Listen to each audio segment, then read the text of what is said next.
Pak Mahfud mundur sendiri apa diminta sama PDIP sih? Ada hal yang memang sudah sulit untuk beliau berada di dalam itu lagi. Pun bukan diminta Bu Mega. Kalau memang kayak begitu, kenapa nggak semua menteri saja mundur? Berat nggak sih bagi PDIP pemilu kali ini tanpa Jokowi? Memang tekanan itu terasa.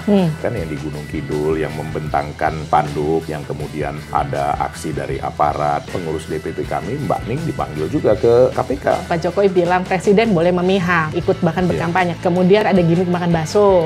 PDIP nggak merasa itu jadi gempa bumi politik? Tidak ada yang salah. Tetapi apakah bisa dipisah antara pribadi dengan jabatan? Kalau orang awam berpikirnya, mana ada sih Bapak yang nggak ngedukung anaknya? Sah-sah saja. Tapi apa nawaitunya? Apakah ini karena kekuasaan, karena uang, atau karena lain-lain? Pak Jokowi itu kan orang yang dibesarkan PDIP ya. Sama mungkin dengan Ganjar yang sekarang. Gak takut Ganjar nanti kayak Pak Jokowi? Bagaimana Ketua Umum Ibu Megawati Soekarno Putri? Kami bisa loh mencalonkan sendiri. Lah beliau menyerahkan dulu kepada Pak Jokowi, sekarang kepada Mas Ganjar. Bukankah itu seorang pemimpin? Ada pernyataan dari Mas Guntur ya, kalau Ganjar Mahfud menang, Jokowi terserah mau diapain. Kenapa sampai begitu? Marah banget. Beliau itu kan sangat mendukung yang namanya Pak Jokowi. Bahkan menyampaikan kalau boleh nanti beliau yang akan meneruskan kepemimpinan. Kalau boleh saya menduga, mungkin beliau sudah sangat terpukul. Perang dingin antara Bu Mega dan Pak SBY, mungkin nggak dengan Pak Jokowi juga akan sama? Kita bicara jujur aja lah Mbak Livi.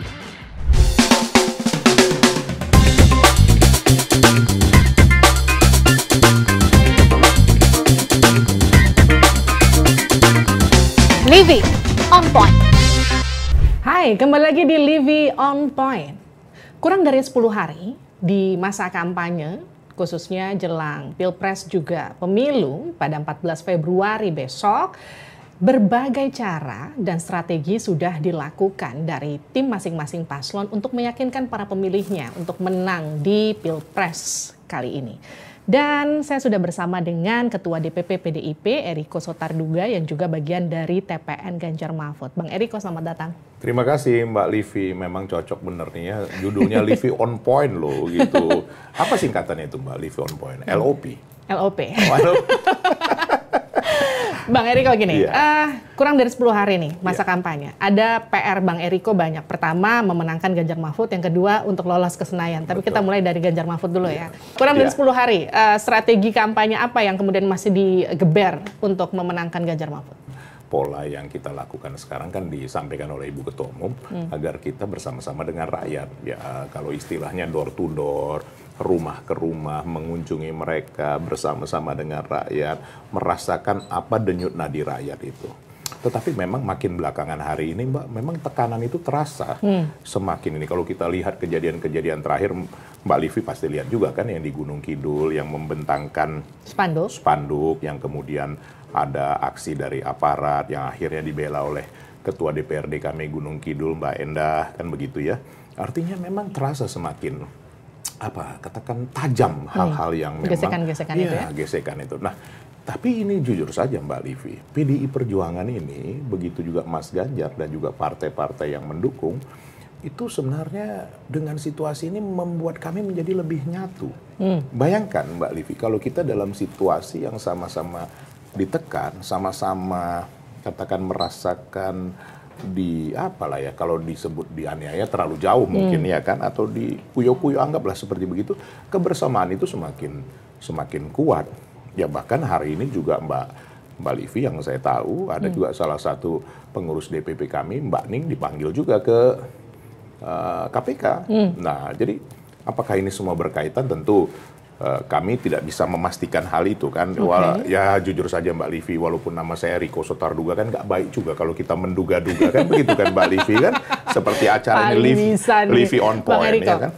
Tapi kalau kita bicara gini, tadi selain banyak tekanan yang diduga terjadi pada kubunya Ganjar Mahfud, tapi kalau kita lihat gini, berat nggak sih bagi PDIP pemilu kali ini tanpa Jokowi? Saya bisa katakan tanpa Jokowi ya, karena banyak manuver yang sudah firm menunjukkan Pak Jokowi ke kubu sebelah.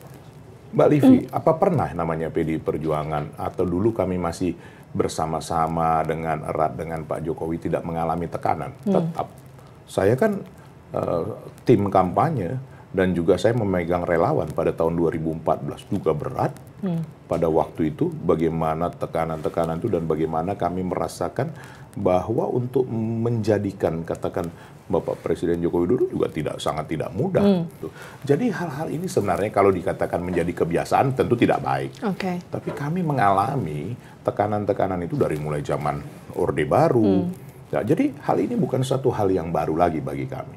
Tapi memang ya rasanya agak berbeda ya. Kalau misalnya katakanlah Mbak Livi, kita sama-sama nih kan tiba-tiba kita berpisah misalnya seperti itu, atau katakanlah janganlah dulu berpisah, berjarak seperti itu. Kemudian ya memang apapun itu membuat suatu hal yang tidak mudah.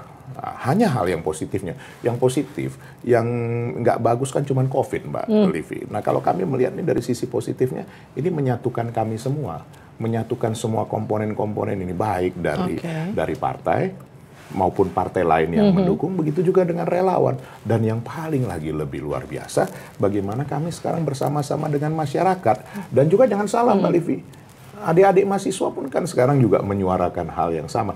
Oh, Mbak Livi kan dengar kemarin tanggal 31 juga kan, bagaimana guru-guru besar UGM atau katakan tokoh-tokoh pemikir menyampaikan keprihatinannya. Sebenarnya kan kalau kita mau berbicara jujur Mbak Livi, ini kan hal biasa sebenarnya, namanya pesta per 5 tahunan sekali. Ada gesekan? Ya sudah pasti. Nggak mungkin yang namanya kompetisi tidak ada gesekan.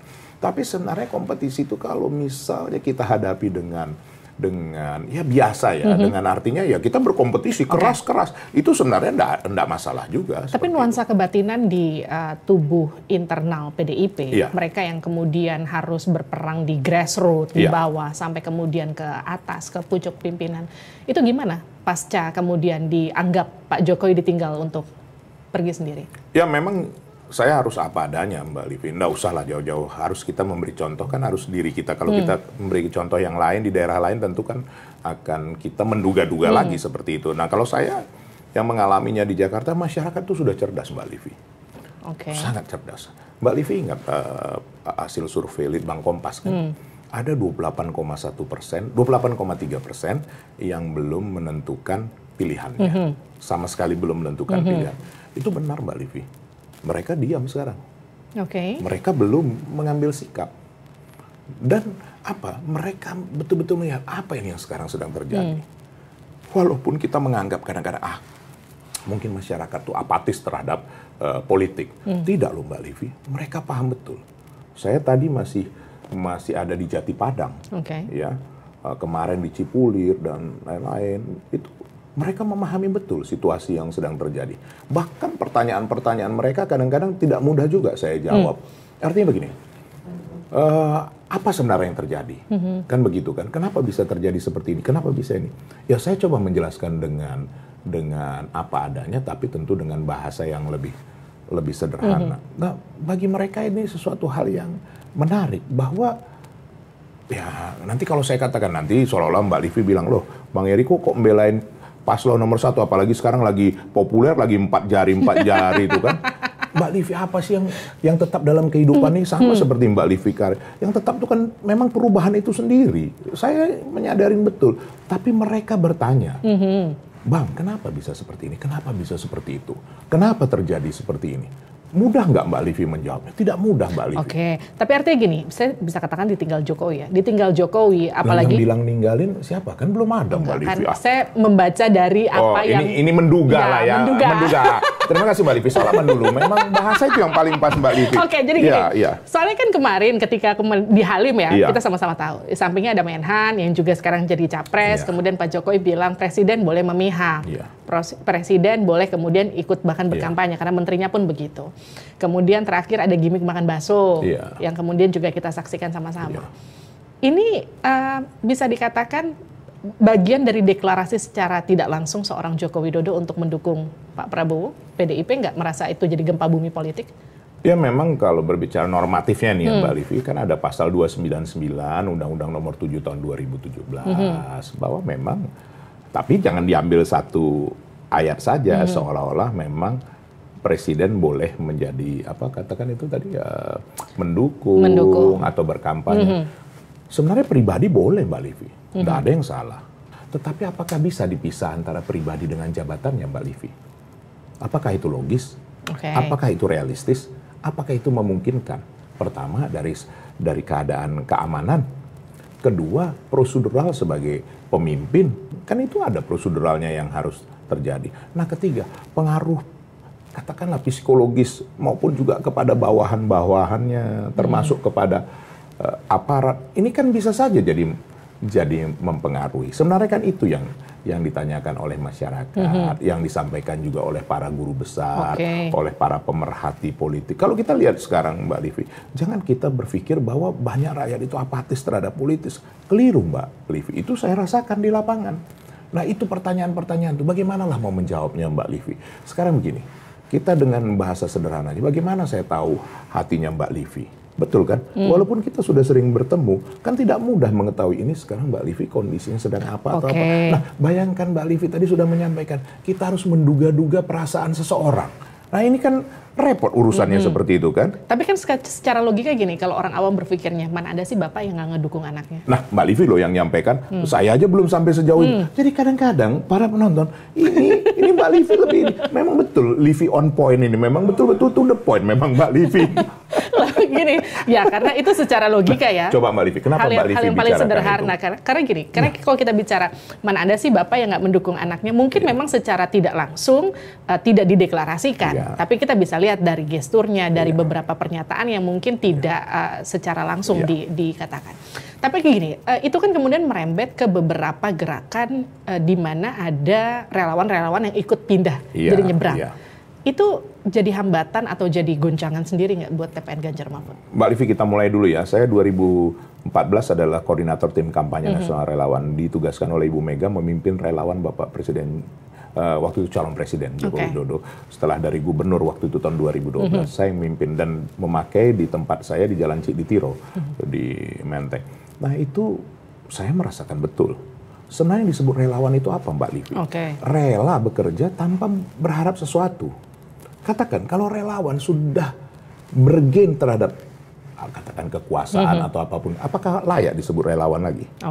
Sedangkan kami saja, saya sampai sekarang Mbak Livi, saya bergerak di dunia politik, ya kan? Saya sebagai kader partai, saya sebagai anggota. Apakah saya sudah mendapatkan sesuatu dari upaya saya sebagai kader ini untuk memenangkan calon kami? Tidak ada, Mbak Livi. Boleh dicek. Nah, apalagi relawan.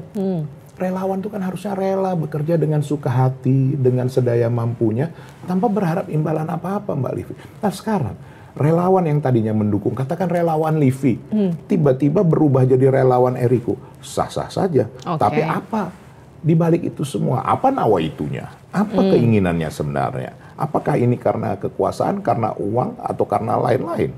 Tapi kan nggak cuma relawan, ada juga kader PDIP, Bang Ara yang juga ikutan nyebrang. Itu gimana? Nah, itu Mbak Livi, hidup itu kan pilihan.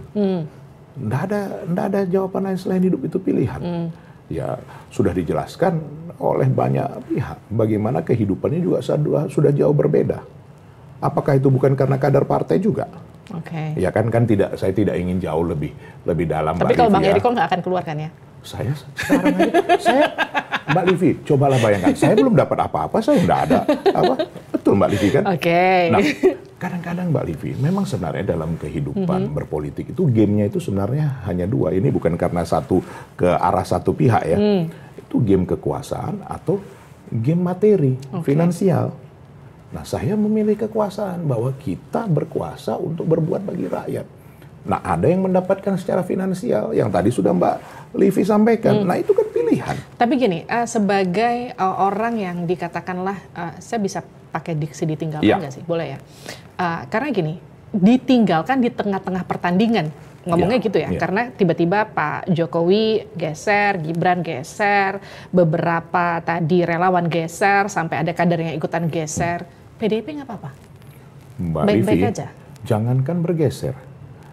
Pada tahun, saya kalau salah nanti mau dikoreksi juga bagi para pemirsa, tahun 2000, 2005, pada saat setelah Kongres, kan banyak kader-kader PDI Perjuangan juga yang mendirikan partai baru, bahkan Mbak Livi itu ya, artinya membuat partai baru, bukan cuma bergeser Mbak, membuat partai baru.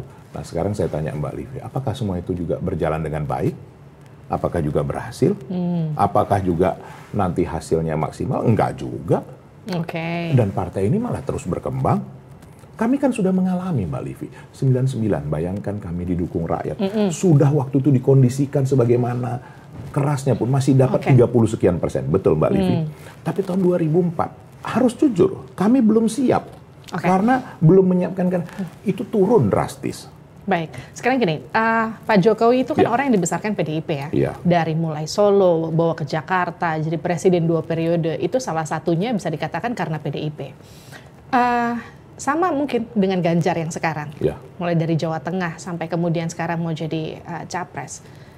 Gak takut Ganjar nanti kayak Pak Jokowi meninggalkan PDIP? Mbak Livi, tugas partai adalah mempersiapkan kader untuk memimpin rakyat dengan baik.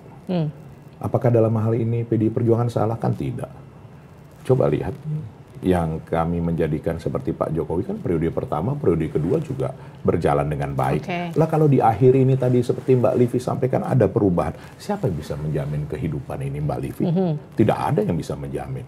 Nah bagi kami, coba Mbak Livi bayangkan, bagaimana Ketua Umum Ibu Megawati Soekarno Putri bisa nggak menjadikan anaknya? Coba saya tanya Mbak Livi, bisa kan? Kami bisa loh mencalonkan sendiri. Lah beliau menyerahkan dulu kepada Pak Jokowi, sekarang kepada Mas Ganjar. Bukankah itu seorang pemimpin? Memberikan kader terbaiknya. Yes, ini senada sama pidatonya Bu Mega yang sempat bilang waktu HUT PDIP, koreksi saya kalau salah ya, yang bilang kekuasaan itu nggak ada yang abadi. Betul. Betul ya, Bu Mega ngomong gitu ya? Betul. Apa yang abadi, Mbak? Yang abadi adalah perubahan itu sendiri. Tidak ada yang tepat. Dari tadi ngomong perubahan mulu, nih 3 mau gabung ke 1 bagaimana sih? Nah, itu kan Mbak Livi yang menyimpulkan. Nah, pemirsa, semua yang menyaksikan, yang menyimpulkan tuh Mbak Livi. Habis udah 2 kali loh ngomong perubahan. Mbak Livi, sekarang banyak orang begitu kan? Nah, itu monggo-monggo saja, kan demokrasi. Betul kan? Kalau kami masih, Tapi gini-gini, kan sekarang dari survei saya ngomongin data nih. Survei itu kan masih ada di posisi 3. Kalau survei yang mana ini Mbak Livi? Beberapa survei. Iya, betul, sepakat. Saya nggak bilang semua loh. Beberapa survei. Saya sebelumnya tuh ngobrol sama Habib Abu Bakar Al-Habsyi ya. Sudah satu suara belum koalisi dengan 03? Kalau lolos putaran kedua. Sedang diolah. Berapa persen? 80%. Wow, tinggi ya Beb? Iya dong. 80% tinggal mah. Besok, Bos. Udah tinggal salaman ke 80%. Tinggal besok, Bos. Iya, Beb. Mau nunggu apa lagi? Jadi 03 nggak mungkin ke 02 ya, Beb?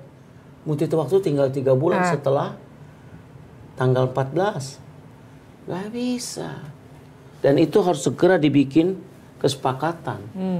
Caranya kayak gimana, situasi nanti. Ada ini ya, diskusi-diskusi untuk gabung? Begini. Kalau yang saya tahu nih ya, secara terbuka saja. Kalau di tingkatan ketua umum, begitu juga sekjen, DPP saya lihat belum. Tetapi secara mungkin pribadi-pribadi ya, kader-kader. Loh kami juga di DPR kan sangat dekat Mbak Livi. Kalau mau berbicara jujur ini ya. Jadi pembicaraan itu kan wajar-wajar saja. Katakan penjajakan atau apa. Tapi kalau saya di media TV lain, kemarin saya jawab, ini jangan-jangan nanti yang maju putaran kedua 1 dengan 3. Loh. Mbak Livi kan tertawa nih kan. Karena saya baca data. Kalau versi data. Versi data. Versi data. Kita kan percaya Kompas nih di gedung Kompas ya kan. 28,3% masih belum menentukan. Nah. Oke. Tapi ini ngomong-ngomong kata Habib itu kemarin tuh 80% sudah katakanlah sudah hampir jadi. Artinya sudah ada komunikasi antar kedua belah pihak.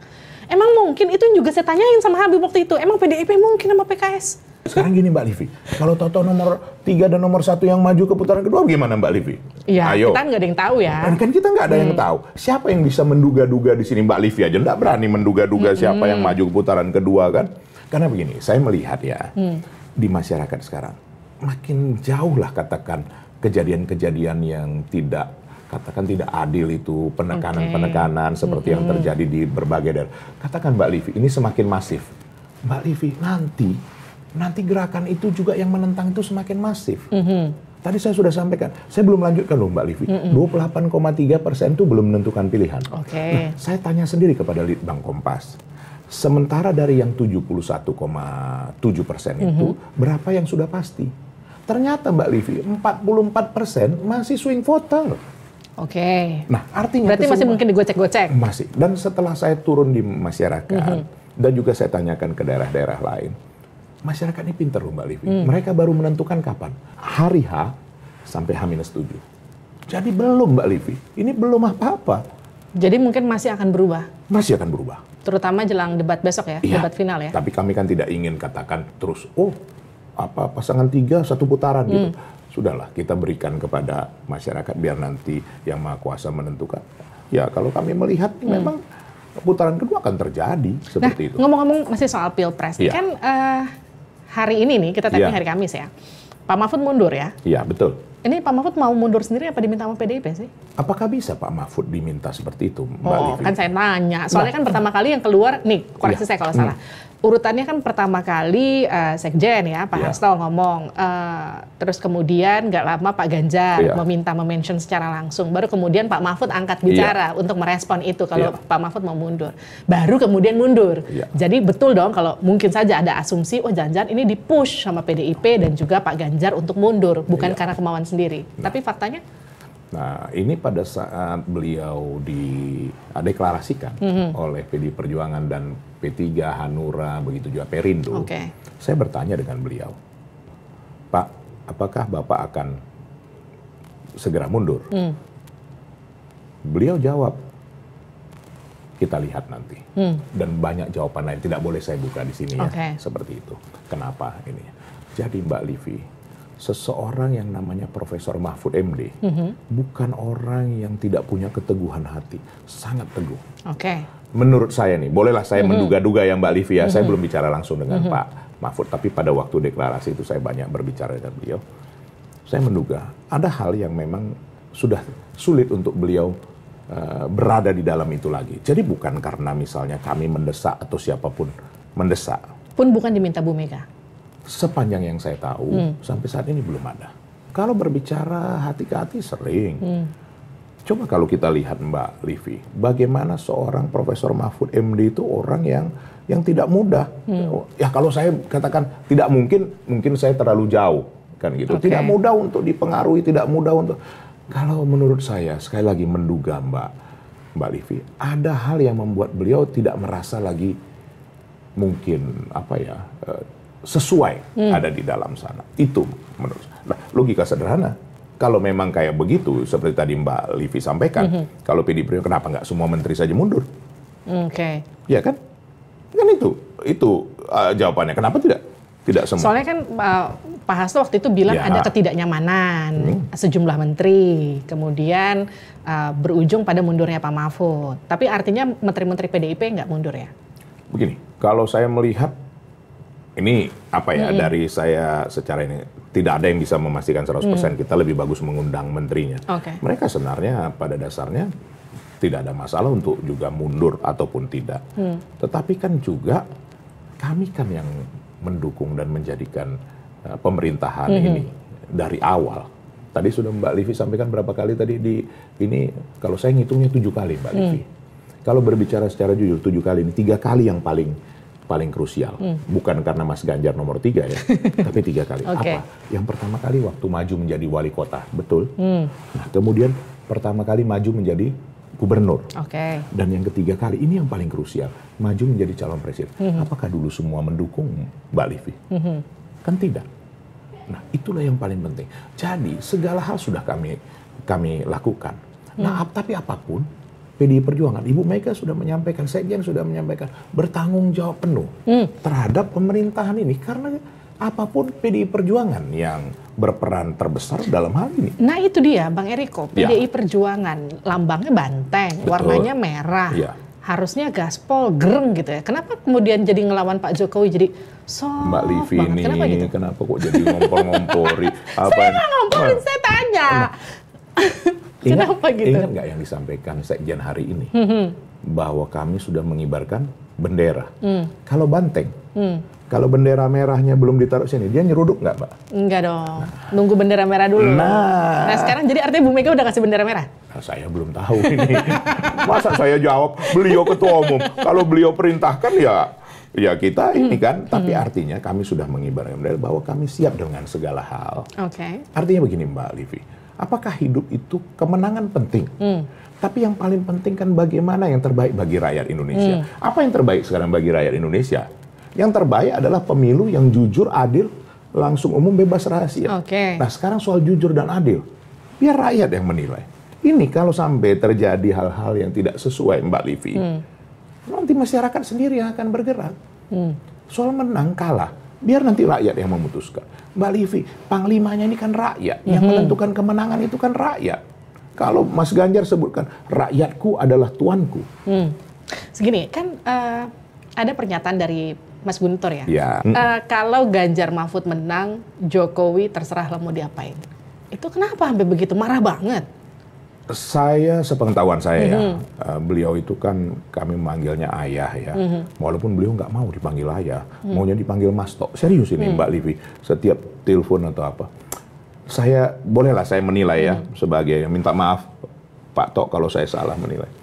Beliau itu kan sangat mendukung yang namanya Pak Jokowi, betul? Ya, betul. Bahkan menyampaikan kalau boleh nanti beliau yang akan meneruskan kepemimpinan, iya, kan begitu kan? Pernah ngomong kan? Luar biasa sudah dukungannya. Dari mulai wali kota sampai gubernur sampai jadi presiden. Kalau boleh saya menduga, sekali lagi maaf Pak Tok, mungkin beliau sudah sangat terpukul. Bahasa yang paling tepat itu, terpukul. Sehingga beliau tidak tahu lagi apa yang harus dikatakan, sehingga dikatakanlah seperti itu. Gitu. Tapi kan memang kita harus jujur akui, apa juga ininya kan beliau sampaikan, apapun nanti terserahlah, apapun itu bisa dilakukan nanti pada saatnya. Kan maksudnya ini sebenarnya dalam bahasa sederhana, nanti waktu yang akan menentukan. Tapi kan gini, beberapa media sempat memberitakan komunikasi antara Bu Mega sama Pak Jokowi itu sekarang sudah terputus. Sudah terputus kan? Sebenarnya dikatakan terputus, tidak pernah bertemu secara langsung setelah setelah ditentukan pada waktu itu pilihannya berbeda. Memang betul Mbak Livi, sampai saat ini tidak ada. Dan menurut yang saya lihat, ya memang sampai nanti pemilu kan tentunya tidak baik. Kalau misalnya ada, seolah-olah nanti ada hal-hal yang lain kan. Tapi kalau setelah pemilu kan kita tidak tahu Mbak Livi, nanti kita lihat saja. Mungkin nggak anak sama ibu ini bisa akur lagi? Antara siapa maksudnya Mbak Livi? Pak Jokowi sama Bu Mega, anak dan ibu kan kita bilangnya. Ibu Mega, coba ya Mbak Livi bayangkan ya, bagaimana, ini cerita beliau sendiri, ini cerita beliau. Silakan kalau ada yang percaya atau tidak juga monggo. Ingat nggak Mbak Livi, setelah jatuhnya pemerintahan Orde Baru, Pak Harto, kemudian yang putranya Pak Harto siapa yang dipenjara di Pulau Nusa Kambangan, nah Mas Tommy itu ya, tahu Mbak Livi, yang meminta dibangun landasan helipad itu Ibu Mega. Supaya Pak Harto bisa berkunjung ke Nusa Kambangan, supaya bisa melihat putranya. Pada saat kondisi Pak Harto juga kondisinya sudah mulai menurun. Coba Mbak Livi bayangkan, bagaimana pada saat Pak Sidarto, Opa Sidarto sudah cerita bagaimana terhadap pada waktu Bung Karno sakit, ya kan, sampai meninggalnya. Apakah Ibu Mega membalaskan seperti yang itu? Kan tidak. Bahkan membuat, itu saya dengar langsung dari Ibu Mega cerita, saya yang minta kok dibuat landasan helipad supaya Pak Harto bisa melihat putra pada waktu itu, putra kesayangannya lah, katakan begitu. Jadi Mbak Livi, sepanjang yang saya lihat, Bu Mega tidak pernah mengajarkan kami untuk dendam Mbak Livi. Tapi beliau menyampaikan, karena beliau juga keturunan dari Bali, dan juga di dalam kepercayaan beliau sebagai Muslim, bahwa ada yang namanya karma, Mbak Livi. Kalau di Bali karma pala namanya. Bahwa siapa yang, kalau di kepercayaan lain, ya, bahwa siapa yang menanam, dia akan menuai. Nah, sekarang gini, kita kan sama-sama tahu ya, perang dingin antara Bu Mega dan Pak SBY. Mungkin nggak dengan Pak Jokowi juga akan sama? Dengan sebegitu panjangnya perang dingin itu? Mbak Livi, saya saksi kehidupan. Bagaimana yang namanya, nanti tanya sendiri ke Mas AHY sama Mas Ibas. Bagaimana datang disambut di Teku Umar dengan hangat, ya nanti tanya sendiri supaya jangan dikira saya menduga-duga kan gitu kan, karena saya menyaksikan sendiri. Nah, artinya Mbak Livi, tidak pernah loh namanya Ibu Mega itu menendam atau apa. Berbeda pendapat tentu hal yang sangat wajar. Nah, saat ini orang melihat bahwa ada perbedaan antara Bapak Jokowi dengan Ibu Mega. Ya tadi sudah Mbak Livi sampaikan. Bagaimana namanya untuk anak? Sama seperti Mbak Livi juga kan, kalau sama anak kita mana boleh coba-coba ya kan? Itu ininya, bahwa untuk anak apapun dilakukan. Nah tapi dalam situasi seperti ini, inilah Ibu Mega bisa memisahkan antara pribadinya dan juga sebagai apa? Sebagai pemimpin. Tadi kan saya sudah sampaikan, apa yang nggak bisa beliau sebenarnya lakukan? Jadikan Eriko calon presiden, jadikan Mbak Puan calon presiden, jadikan Mas Hasto jadi calon presiden, bisa Mbak Livi. Tapi nggak dilakukan Ibu Mega. Tapi tidak dilakukan Ibu Mega.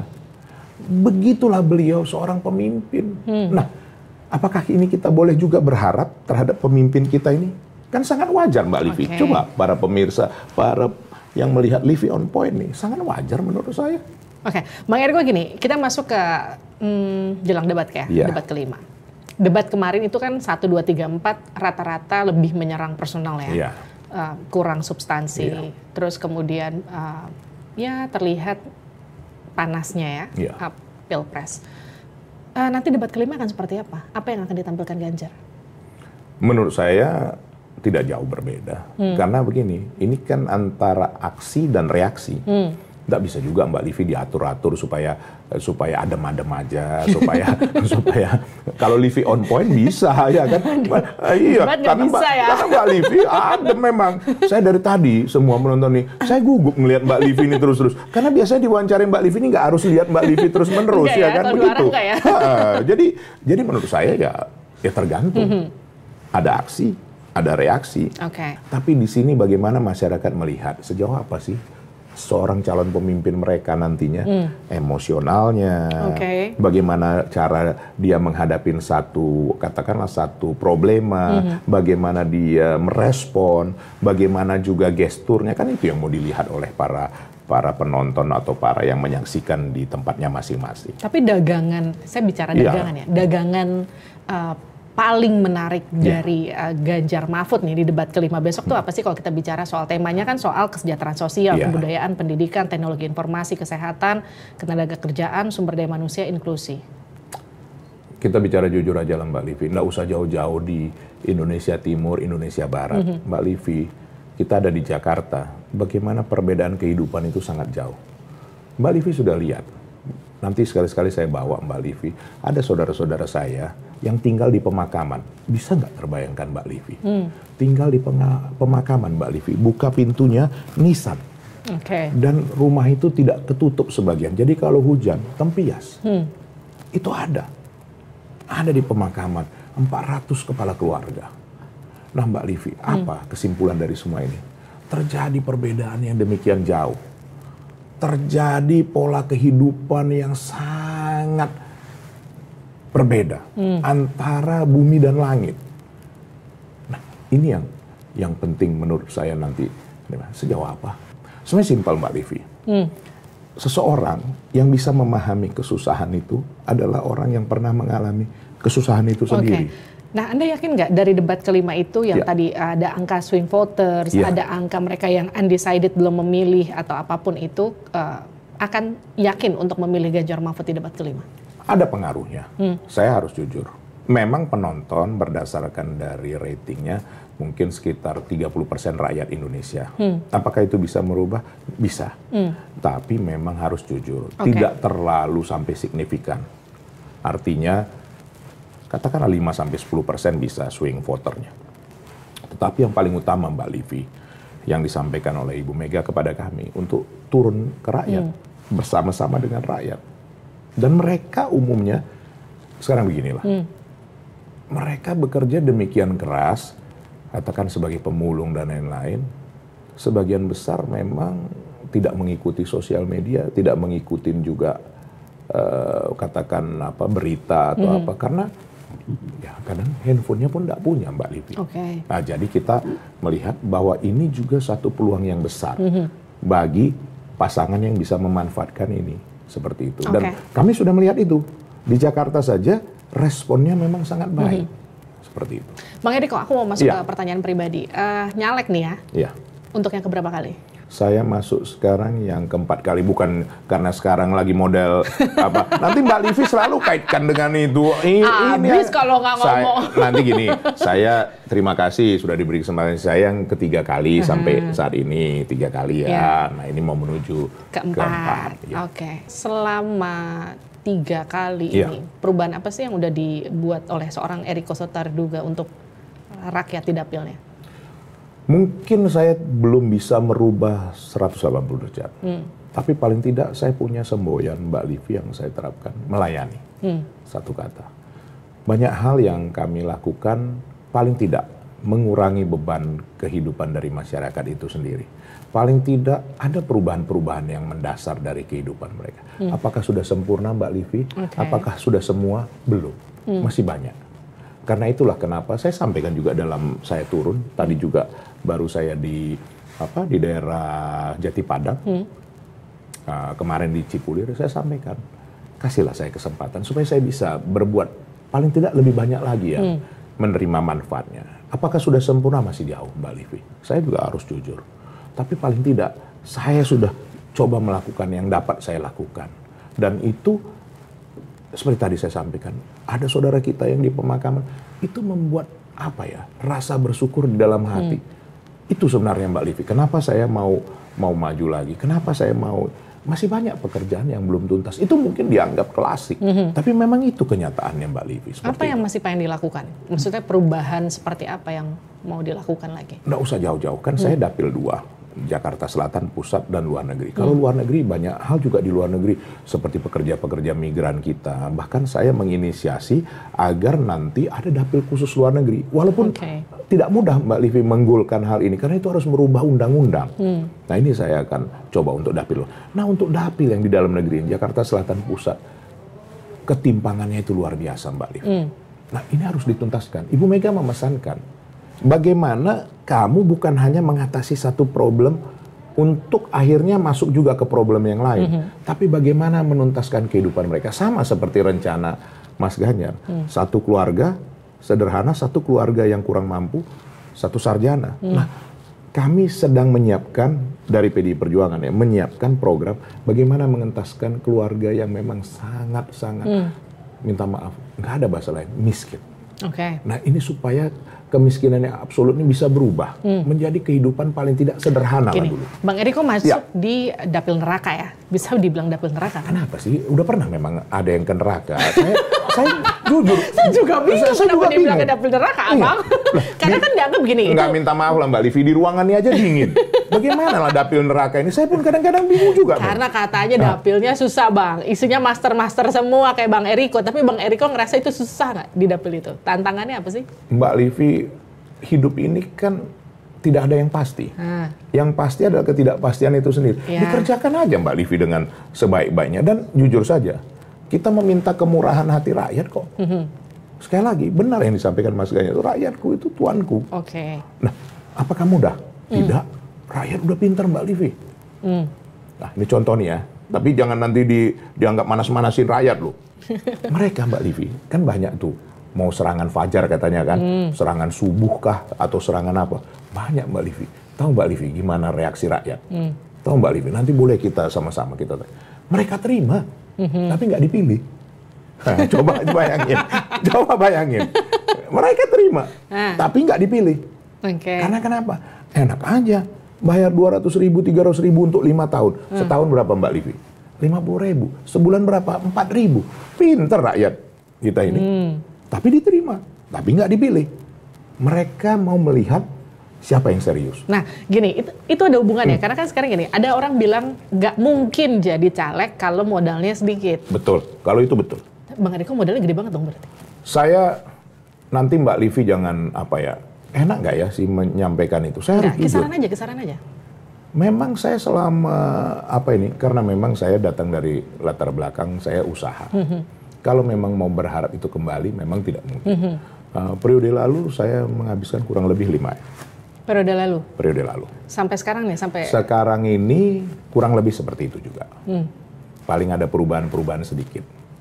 Nah, Mungkin Mbak Livi tanya, apakah itu besar? Besar. Besar dong. Nah, dibandingkan dengan jumlah suara, itu sebenarnya bukan kita memberikan terus sesuatu atau tidak. Untuk operasional, untuk segala, termasuk, kan Mbak Livi tadi sudah sampaikan, ada yang apa itu tadi, spanduk yang Nah itu dia, itu mau saya tanya. Jadi 5M itu termasuk spanduk Ranjidor, spanduk Bajai. Semua Mbak Livi. Termasuk memasang kan juga tidak mudah kan. Itu kan dari bambu, dari kayu, dari apa. Ya kayu-kayu bekas ya kita manfaatkan, nanti kan bisa dimanfaatkan lagi, jadi sifatnya daur ulang kan begitu. Tapi Bang Eriko gini, beda 5 tahun lalu, beda sekarang, karena kan sekarang itu barengan sama Pilpres ya, jadi mungkin aja pecah, fokus masyarakat itu nanti terpecah. Siapa yang kemudian mereka mau coblos untuk presidennya, siapa yang kemudian untuk pileknya begitu. Itu jadi tantangan tersendiri nggak sih yang dikhawatirkan sebetulnya sama Bang Eriko? Kami bersyukurnya karena itu udah seiring sejalan, Mbak. Jadi tidak ada tidak mengalami kesulitan dalam hal itu. Contoh, seperti tadi saya bertandem dengan satu caleg untuk DPRD, namanya Anies Alamsyah. Itu bukan Anies yang lain ya, ini Anies Alamsyah tadi kan. Nah, dia juga berperan, kami bergotong royong. Nah, saya DPR RI-nya, dia DPRD. Nah, untuk presiden Mbak Livi tidak sulit, karena kami mensosialisasikan bagaimana cara mencoblos. Nah, kita sampaikan kertas suara warna abu-abu itu untuk presiden. Nah, begitu kita sampaikan dan bagaimana kita berkomunikasi, mereka langsung menjawab sendiri. Memilih langsung, Mas Ganjar. Itu mereka yang menyampaikan. Boleh nanti ditanyakan dengan saudara-saudaraku di Jati Padang. Itu mereka menyampaikan. Jadi, Mbak Livi, seiring sejalan. Jadi, kalau istilah kasarnya 3 in 1. Jadi sekalian milih presidennya, sekalian milih. Iya, kan gitu. Nanti dibilang 3 in 1 lagi, ntar 4 jari lagi. Ini Mbak Livi ini mancing-mancing terus. Ampun dah. Udah, kita tanya cepat aja sekarang. Oke, Anies Baswedan adalah sosok yang? Pemikir. Prabowo Subianto adalah sosok yang? Keras. Ganjar Pranowo adalah sosok yang? Logis. Kenapa Mahfud MD mundur? Tidak merasa nyaman lagi, menurut saya. Jokowi Bu Mega betul nggak akur? Berbeda pendapat. Jika Ganjar Mahfud menang? Berbeda pendapat dan pilihan ya. Oh baik. Jika Ganjar Mahfud menang, apakah 01 dan 02 akan kemudian dirangkul?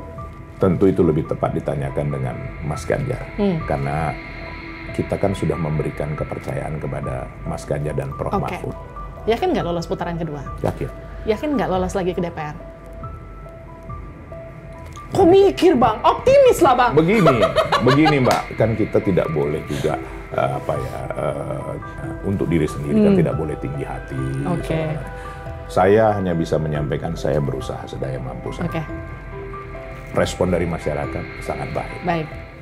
Terima kasih. Terima kasih Mbak Livi. Sudah bergabung di Livi On Point. Mbak Livi On Point nih ya, memang.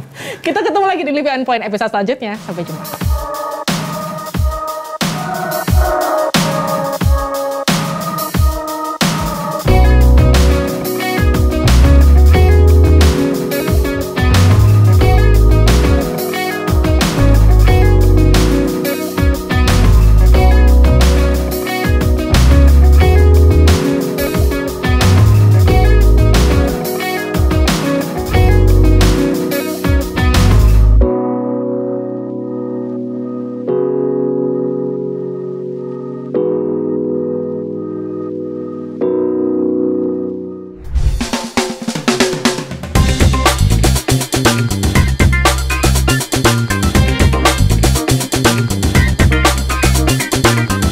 Livi On Point.